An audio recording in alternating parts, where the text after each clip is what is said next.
ॐ स्थापकाय च धर्मस्य सर्वधर्मस्वरूपिणे अवतारवरिष्ठाय रामकृष्णाय ते नमः. My salutations to Sri Ramakrishna, who has descended on this earth to establish the Dharma and who is the embodiment of all the world religions and one who is best among the incarnations. Om, peace, peace, peace. Dear devotees, today is one of the interesting topic and also which is one of the Sri Ramakrishna is to like this one word called Vyakulata. Vyakulata. So Vyakulata means, of course, this Vyakulata can be taken in, it can be there for anything. For example, one who desires for gold, he will be earning or he will be desiring that to get more and more gold. And someone likes to become a millionaire and he always possesses and he always dreams, how can I become the millionaire? And he tries, he thinks, he dreams, and he tries. And now one wants to be a celebrity. Then he thinks, what is the way out to be a celebrity? And he works hard.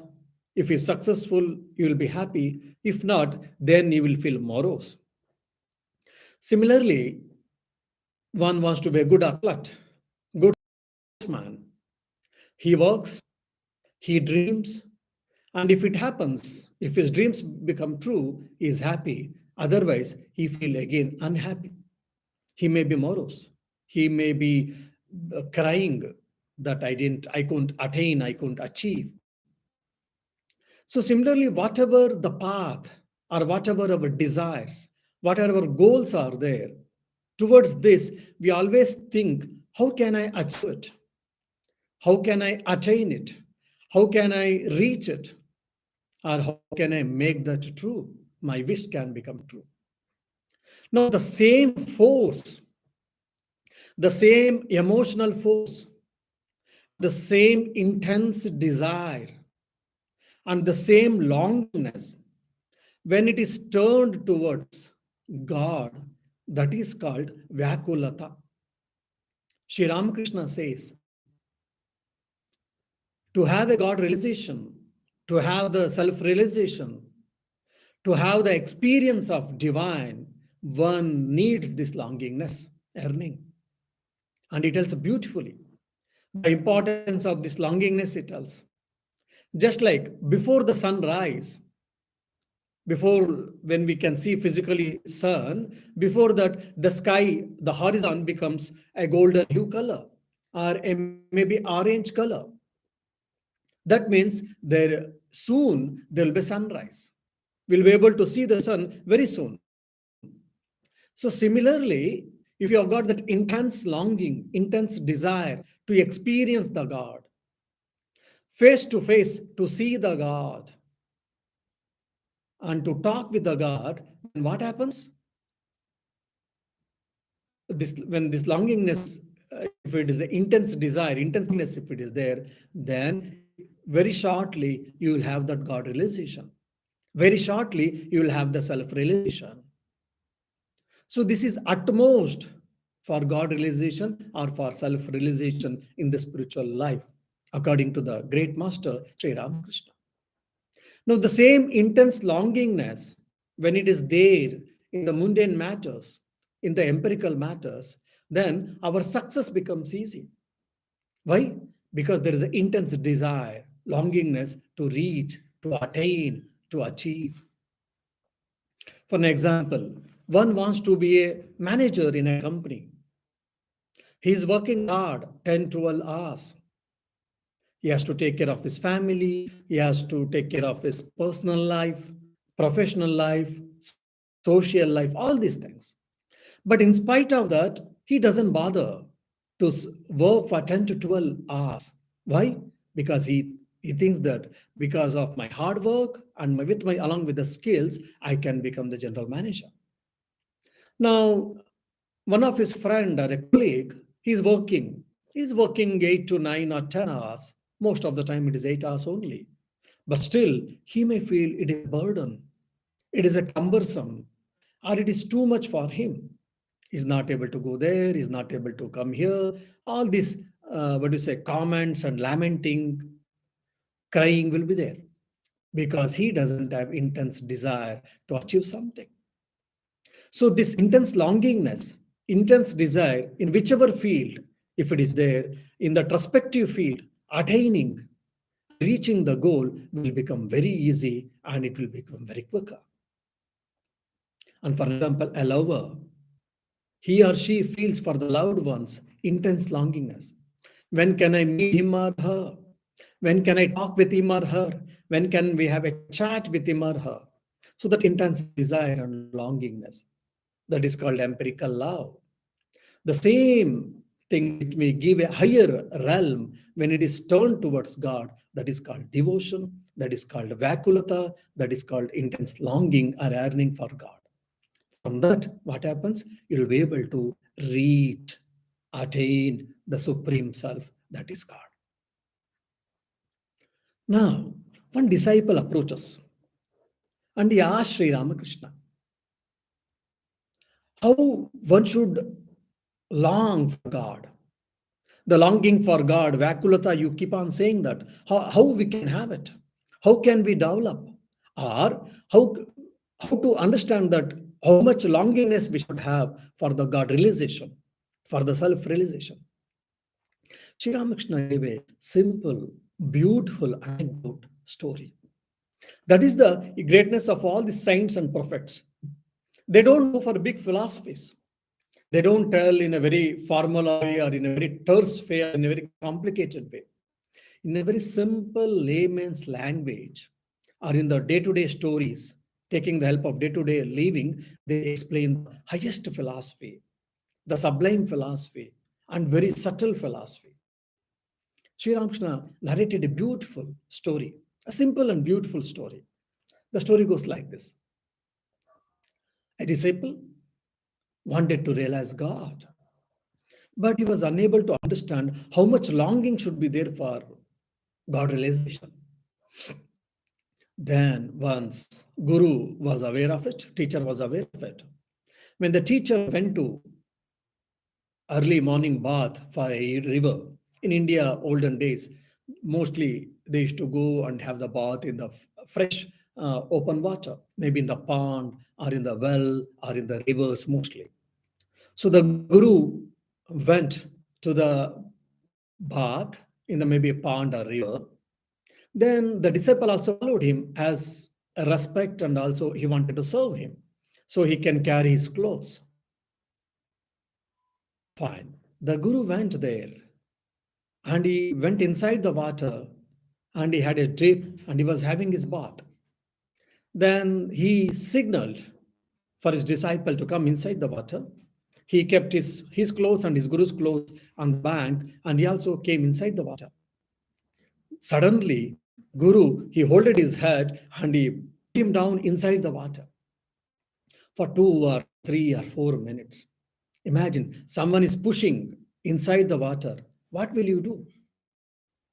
You will have a suffocation or you will start gasping. You want a breathing basically.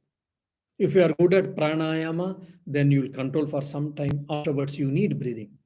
Just a little breathe is enough for you to feel happy. So similarly, the disciple was struggling. He was trying and he was struggling to get just a breathing. After 3 or 4 minutes, then the Guru allowed him to come up. Then the disciple came and he was gasping and he was taking more and more air inside and he was having a heavy breathing. Then, but Shishya, I mean, the disciple didn't understand why the Guru did all of a sudden. Then teacher asked, my dear, when you were pushed inside the water, how did you feel? Or for what you were desiring, for what you were longing? Then the disciple said, "Oh Guru, oh teacher, I wanted just a breathing, just a little air for a breathing. And were you thinking about your future life?" Disciple said, "No." "So were you thinking about the earthly riches?" He said, "No." "Then what were you thinking?" "I was thinking just for a breath. That's all, nothing else." Then Guru said, "See, this is how you have to long for God. You have to earn for God.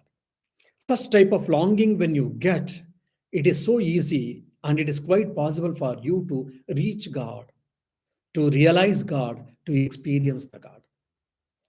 Now, what type of longing we should have, what type of intense desire we should have when we ask, we give half an hour, 1 hour lecture, or we give a, maybe we write a thesis, dissertations, or we give a complex philosophies. We come bring psychology, we bring philosophy, we bring mysticism, all these things. But Sri Ramakrishna, in a simple story, in a parable, he explained to his disciples what type of longingness and how it should be in depth or how it should be serious, by which you can have a realization of the God or the self realization. That's why these parables generally they are very short and they convey the moral and spiritual lessons in a very beautiful manner, and they're very powerful and effective means of imparting greater truths and greater values or even spiritual education to the people across the globe, irrespective of caste, irrespective of creed, religion, and the geographical boundaries. Why? Because generally these parables are very accessible, means it is easily understandable and is very simple, and day-to-day stories are taken by the saints and prophets and they explain. And once more, one disciple asked Ramakrishna, when we can see God, or what type of mindset when we can realize God, or when we can see God, we can experience the God. Again, Sri Ramakrishna told a beautiful story, a parable. Once Narada is a Devarshi. Devarshi means he is a celestial Rishi, means who can go to the above three worlds and below three worlds. He can come to earth, he can go to Swarga, and he can go to Patala also. Like 3, 4 worlds he can go easily. That is what one of the definition for this Devarshi. He is a celestial Rishi. And he came to earth and maybe on particular mission, just he was walking in the forest. Then a person he was in his hut and he was just praying, meditating, and he was trying to lead a celibate life and all. Then he came out and he was able to see this saintly person, Devarshi Narada. He was very happy. He paid his respects and he said, "Revered sir, I am very happy to see you. I am blessed to have your darshan, vision, your presence. Please bless me so that let me have a realization of God, God realization." Fine. "Then where are you going?" The spiritual aspirant asked this Devarshi Narada. Devarshi Narada said, "I came for some work here, then I'm going back to Vaikunta, where the abode, Lord's abode, that is Narayana, Vishnu, where he stays." Then this spiritual aspirant said, "Oh, beautiful. Can you help me? Can you do me a favor?" Then Narada said, "Please let me know." He said, "When you go to Vaikunta, please ask Vishnu, when will I have God realization?" Then Narada said, "Okay, I will ask, and whenever I come back, I will tell you." He thanked, and that spiritual aspirant again went inside the hut and he started spiritual practices. Then he went some more steps he might have walked, and one more fellow was happily he was remembering Lord's name and he was clapping his hands and singing the Lord's glory and dancing. And when he saw Narada, who was a greatest devotee, he was very happy. He paid his respect, and both of them had a communications, some exchange of thoughts. And that same, the other spiritual aspirant also asked Narada, "Where are you going?" Narada said, "I'm going to Vaikuntha, Lord's abode." The aspirant said, "Okay, fine. Can you do me a favor?" "Yes." "Can you ask, when will I get the God's vision or the experience of God? When can I have the Bhagavad Darshan?" Narada said, "Yes, I can do for you." And he left. Then after few days, Narada again he was traveling. He was walking in the same place. The first spiritual aspirant who was in the hut, who had asked, now again he met Narada and asked, "My dear sir, did you take a trouble for myself and did you ask Narayana, when will I have the vision of God or God's experience?" He said, "Yes, I asked Vishnu." He said, "Your spiritual practice has to continue for some more time. Maybe after 4 or 5 births, somewhat, 4 or 5 births, you will have the God vision experience of God." He immediately was very angry. He was very annoyed. What? I am leading a celibate life. I'm controlling my mind. Early morning, I'm getting up and I'm working.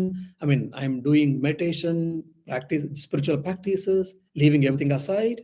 And still for 4 or 5 janmas, lives I have to take. Then why should I waste my life now for this? Let me go and enjoy in the empirical world. Then let me see after 3 or 4 births.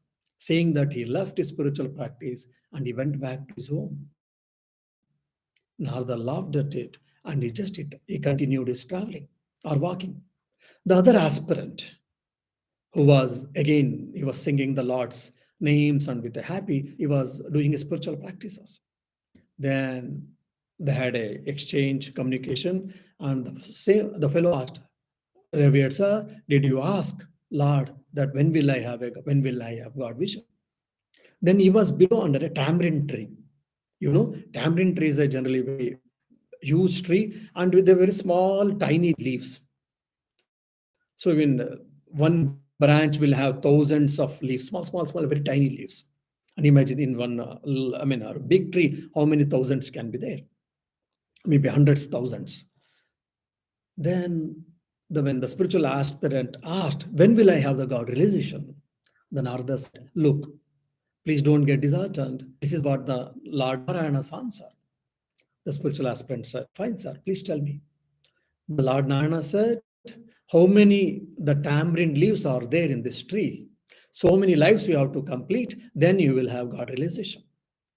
Then he was so happy to listen. Means it will have few hundreds of thousands of birth, 100,000 birth, then only we have vision, God's realization. He said, "Oh, I am so happy. At least after that, I will have a God realization. God has given his assurance. So I am happy, sir. Thank you." And he thanked Narada and he continued his spiritual practices. So just Narada, he had few steps he had walked by the time Lord appeared to this second spiritual aspirant and he gave the boon, whatever you want to ask. And he said, "I don't want anything else. I want only a pure devotion to your lotus feet." And that it was granted. Now you see in the first case, it was just 4 or 5 births, he told, but he had taken the spiritual practices as a cumbersome or it as a sort of burden. So with forcefully he was doing it, he was not enjoying his spiritual practice. That's why when he came to know that after 4 or 5 lives we will have the God realization, immediately he deserted, he left. Whereas in the case of the other guy, second guy, when he heard that hundreds of 100,000 life afterwards we will have a you will have a realization, but he was enjoying his spiritual life. It never bothered for him. Few more hundreds thousands birth he has to take. Why? Because he was enjoying his spiritual life. He was enjoying his spiritual practice. He was enjoying whatever he was doing. That's why he didn't bother. So based on his earning or longing for God and enjoying the God's presence or enjoying the God's name, that means what? The God was testing and the second person's spiritual desire or the mind, everything was completed. It was completely ripened, we can say. That's why he had a God's vision or he had a God realization. Means he had an intense desire for the God's vision. He had an intense longingness to have the God's vision. So when explaining this, Sri Ramakrishna says that we should have that Vyakulata. There may be a struggle, but there will be no suffering. This struggling and suffering, these are the two different things we have to understand. That's why I keep on saying, I keep on saying with many people when they come with questions. Struggles are inevitable, but suffering is an optional or choice. Struggles are inevitable for everyone, but suffering is an option or a choice. What does it mean?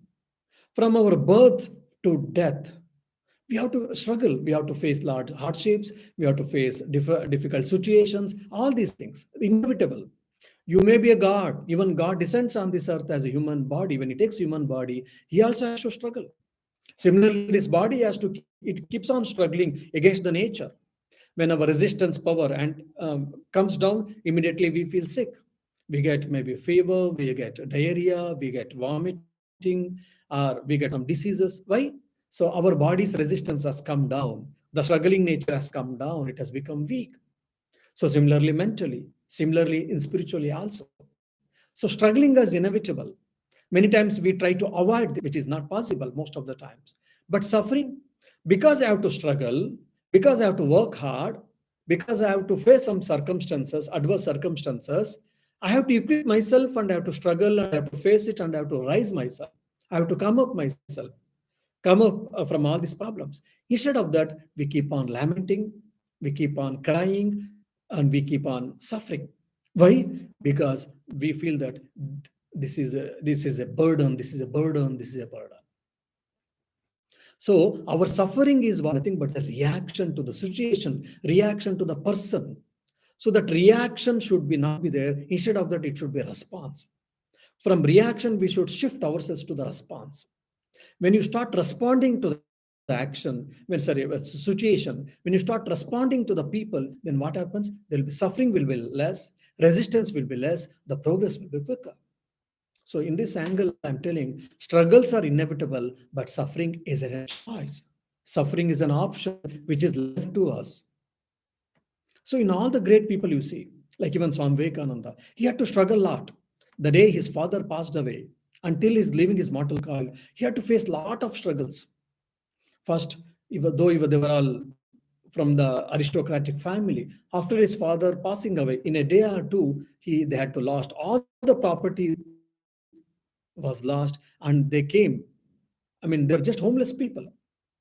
And he had to struggle to get a job. He had to struggle to take care of his widow mother, elder sisters, younger brothers. He had to face a lot of struggles, but he never suffered. Then afterwards, becoming a monk, he had to had a very basic necessities were also difficult. When he came to West, initially he had to struggle there also, but there was no suffering in him because he had a higher value, he had a higher dimensions and all. So suffering is inevitable for all of us. Serious, I mean, struggling is inevitable for all of us, but only suffering is a choice. It depends on individual cases. So in that second aspirant case, he was struggling. He was praying, he was doing spiritual practices, he was trying to control the mind, he was trying to control the senses, he was trying to lead a pure life, but he was enjoying his struggles. So that's whatever the spiritual practices he was doing, it was never a cumbersome, it was never a burden. Rather, he was enjoying. So even 100,000 birth afterwards, when he gets a God, I mean, God vision or God realization, he didn't bother because he was enjoying his spiritual practices. When we start enjoying our work, when we start enjoying our meditation, when we start enjoying our spiritual practices, or when we start enjoying sweeping, mopping, whatever the work we do or in our office, then it will not be a cumbersome. It will not be a burden. Instead of that, they will be the best tools for our personality development, for our mental development, for our intellectual development, for our spiritual development. This is what we can take away message from this wonderful parable which is told by Sri Ramakrishna. Enjoy the work. And the same idea has been beautifully told by Swami Vivekananda in a different way. He says that we always give importance to goal. Fine, we have to give it, no doubt. But apart from giving importance to the goal, the same importance should be also given to the means. And he gives an example of Pawari Baba. Pawari Baba, when he was washing his vessels, copper vessels, used to give his complete mind and used to wash it so perfectly. It to be shining. So by seeing that, Swami Vivekananda said, I learned the means are also as important as a goal. We try to fix a goal and we try to dream about the goal. We think about the goal, fine. But we are keep on thinking about it. How can I reach? When will I reach? When can I reach? We will be thinking, but we forget about the means. We don't take care of the means. That's what Swami Vivekananda says. So after fixing a goal, that will be in the background. We should start thinking about the means, and we should start achieving, slowly progressing in the every step in the means, so that we'll be able to easily achieve or attain our goal. So we have to take care the goal as well as means equally, then the success is possible for all of us. So that is either in the empirical life or in the spiritual life, it is the same thing. Now, one more example Sri Ramakrishna gives. If you have got that simplicity, and there is a really, what is there, the call from the heart, from the bottom of the heart, when it comes, you'll be able to have a God realization. When we hear these things, we think that is it possible or will it not be difficult? All these things. And Sri Ramakrishna comes for our rescue saying that no, it is not that so. And he gives one wonderful, a simple example. A young girl in those days in India, there was a child marriage system. Due to that, a girl was married just at the age of 8 or 10 years, unfortunately. Fine, she was married, and just she started getting aware what is this marriage, what is the life and all. By the age of 15 or 16, unfortunately, her husband died because of some epidemic disease. And at the age of 16, she became widow. She was widow, and she had to live with his father, and she was able to take care of the household works. She was doing it, and father was taking care of her all basic needs. One day, she asked very innocently, "My dear father, all my friends, I'm seeing that they are trying to go to their husband's house, and they're all playing with their husbands, or they're spending time with their husband, etc. But where is my husband?" Father felt very bad about it. Father was really unhappy, and he felt very sad. He was unable to say that you are a widow and you have lost your husband and all, because by that time already everything was over. Then, but he said, "Look, Govinda, that is the Lord Vishnu or Lord Narayana, he is your husband. You try to call him, he will come." Just in a casual way, to console her daughter, he made this a comment. But she took it literally serious. And she said, "Fine." Then she went inside her room, she locked the door, and she started calling, "Oh Govinda, I'm seeing all my friends are playing and they're having a fun and they're spending time with their husbands. Where are you? Why are you not coming? I would like to spend time with you. I would like to spend some memorable time with you. Please come." So, with that earning, with that longing, with sincerity, she started praying with the tears. And in no time, maybe 5 minutes or 10 minutes or 15 minutes, Lord Narayana appeared in a young boy form, in a young form, and both of them had some good time. So Sri Ramakrishna gives this example, and he says that if you are simple, and if you are pure in your heart, and if you sincerely, if you pray to the God, God will listen to us. God will listen to our prayers, but provided if we have got that faith and we have got the intense longingness to see the God, to view the God. When we are all these things, we may get a question. Yeah, we have got some desire like this. We do pray, we do ask God to give a vision, but it is not so. And Sri Ramakrishna says that no, that should be intense.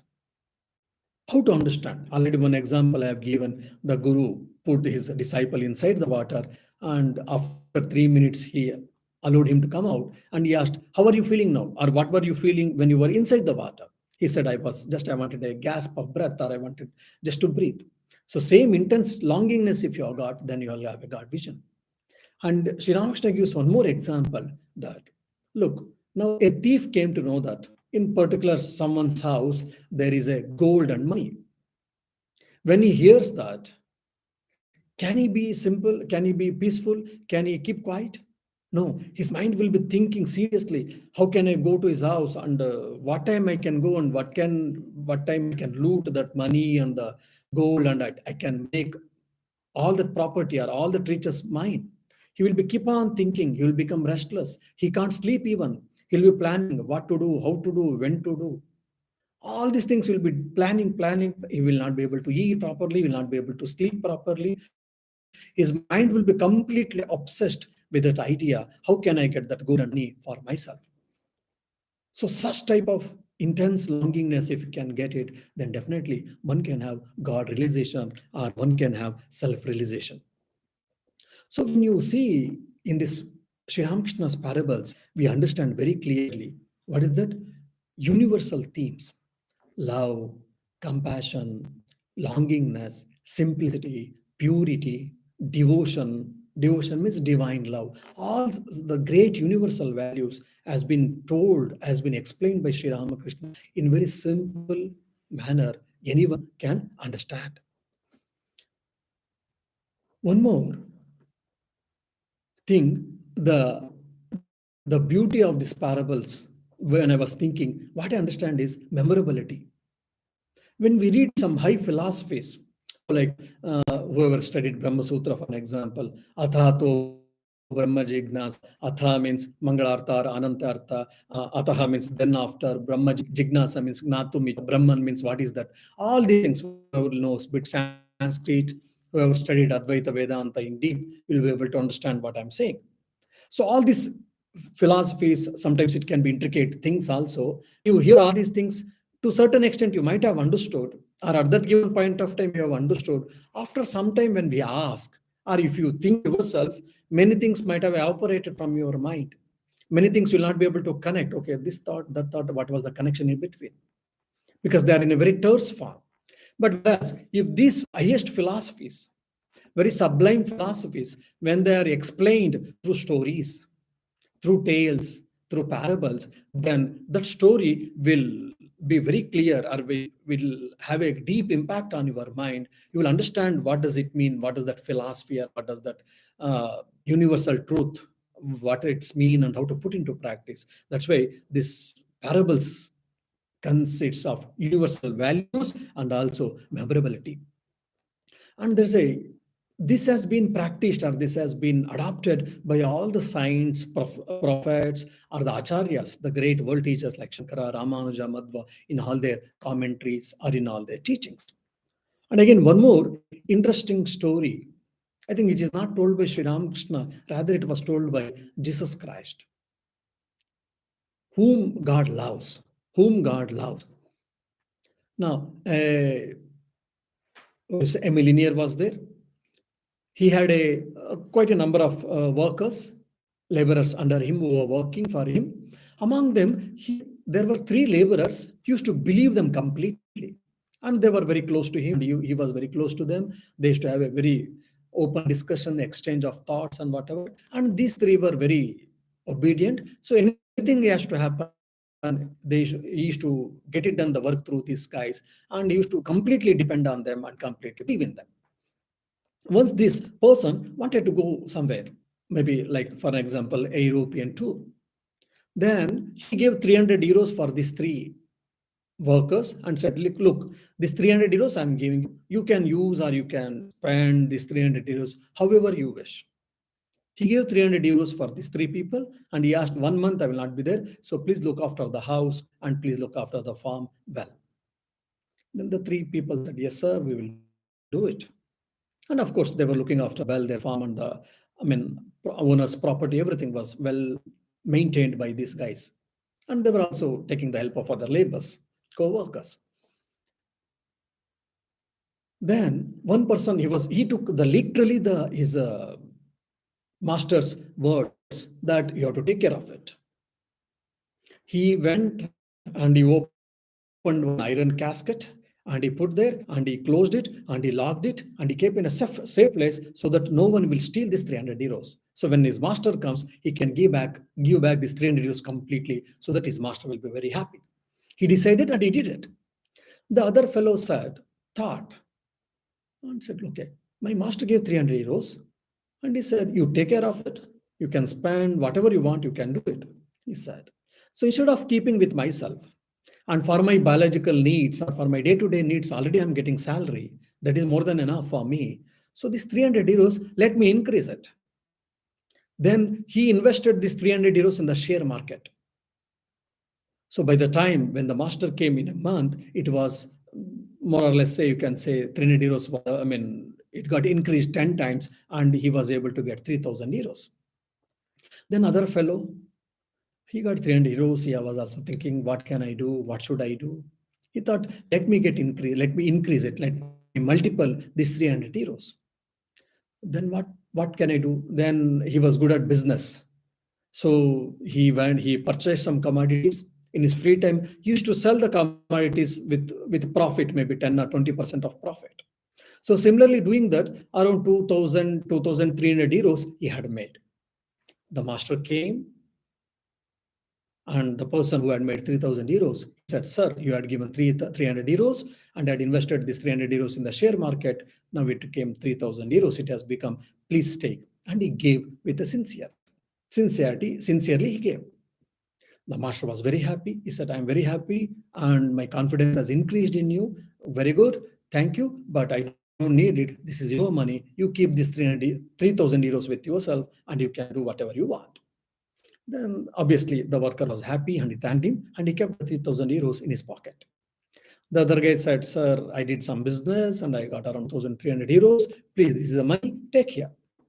And again, master was happy and he said he appreciated it and he said, the money is yours, please keep it yourself and spend for you whatever you want, however you want. Then the third fellow was thinking that I am very sincere, I am very obedient. So 300 euros he has given, and I've kept the iron casket and I've taken care. I am giving it. And here are the 300 euros. Please take the same note even I'm giving. I have not even changed even the notes. He gave. Then the master was very angry and he was very annoyed. And he scolded him. You fool. I gave you 300 euros, no doubt.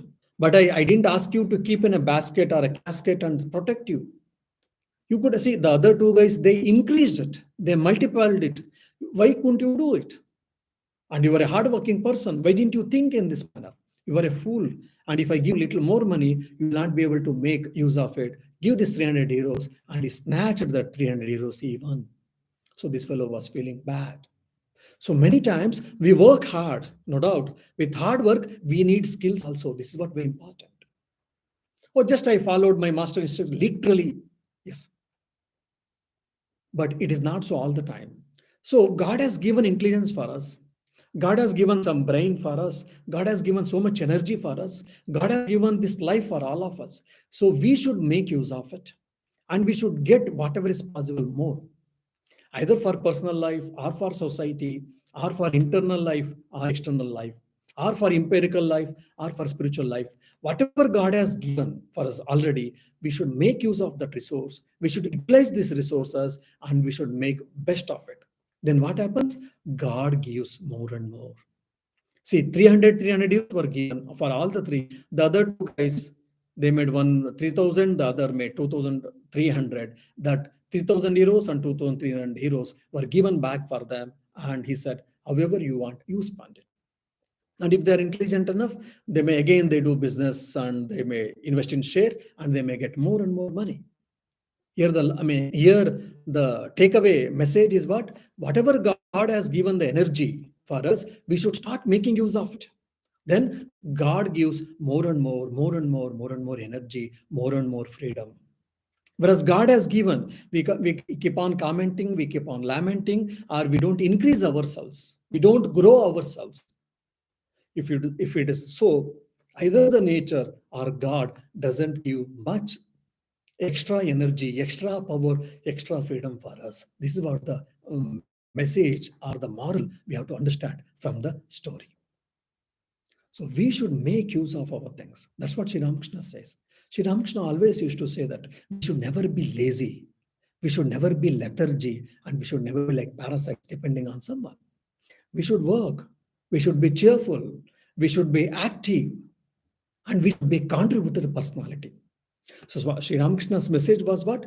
Be a contributor personality. So that you will be happy, you will be beneficial, you will be benefited from your work, and some other people, at least 1 or 2 or 5, at least your family, let it get benefited. So you should be a contributor personality, not the complaining personality. Sometimes people keep on complaining. Oh, that is not good. This is not good. He's not good. She's not good. World is not good. World has created God. He's called so merciful. How can he create such a bad world? All such type of laments and comments cry, we keep on doing it. No. God's creation is so wonderful, and God has given a lot of power and energy for all of us. We should make use of it and we should achieve. Then what happens? God gives more and more energy.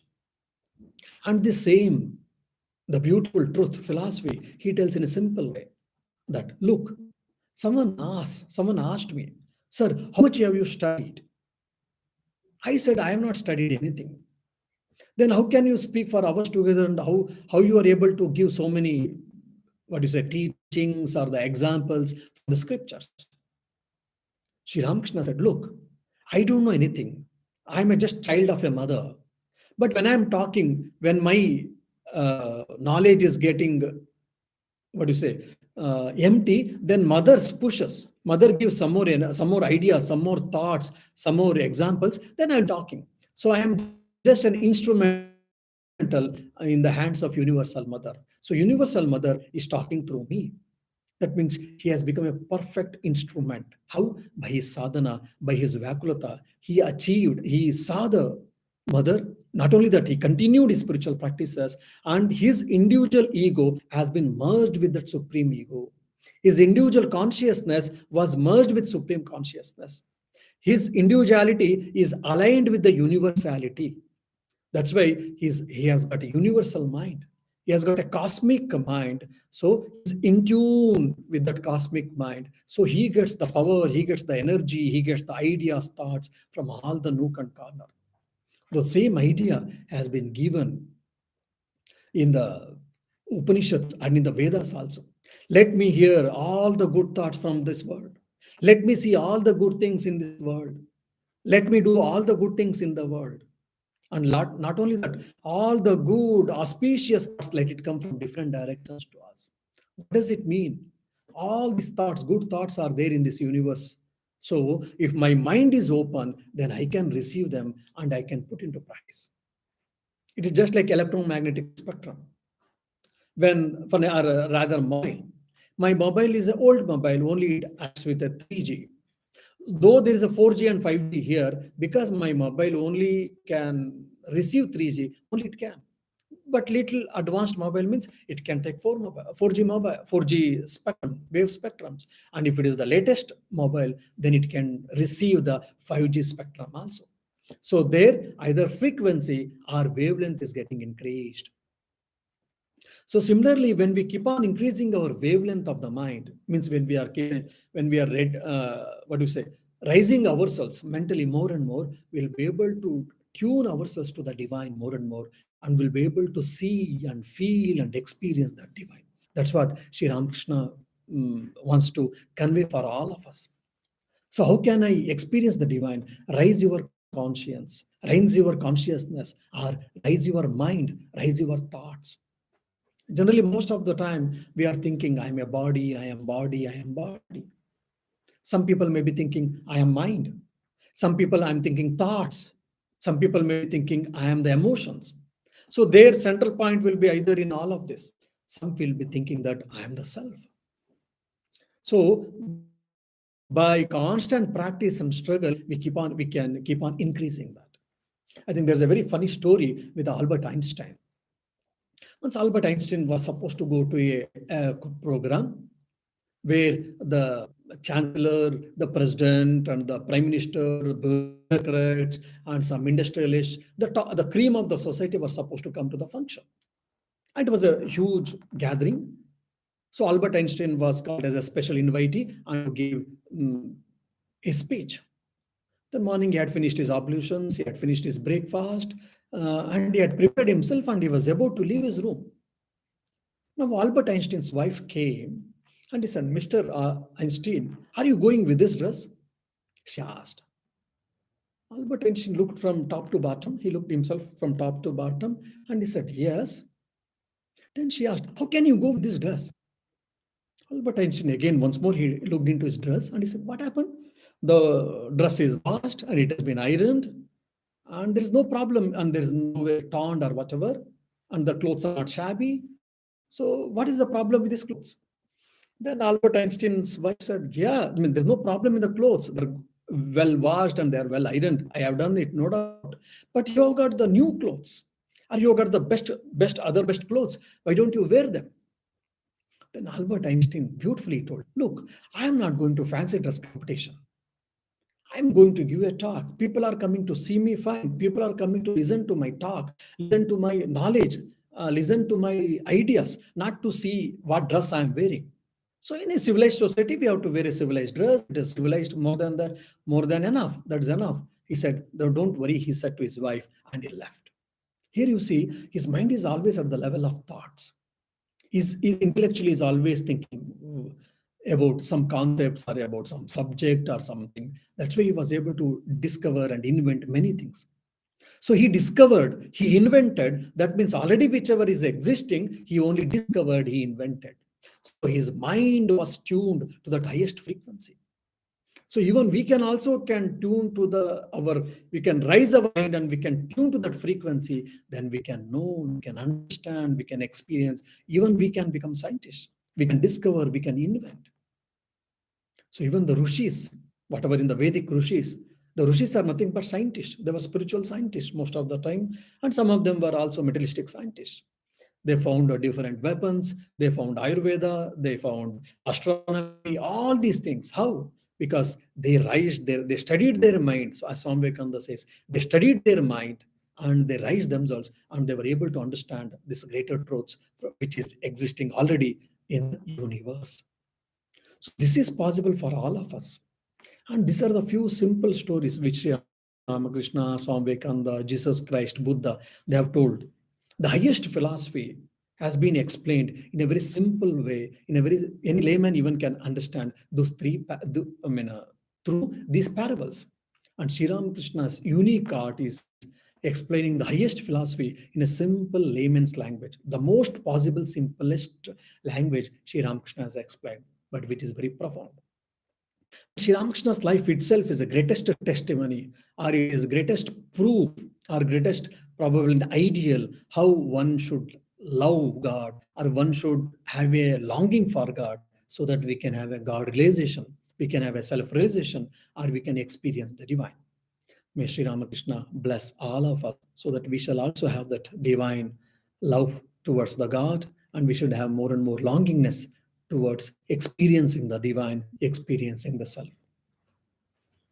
Om Shanti Shanti Shanti Hari Om Tat Sat Shri Ramakrishna Arpanamastu.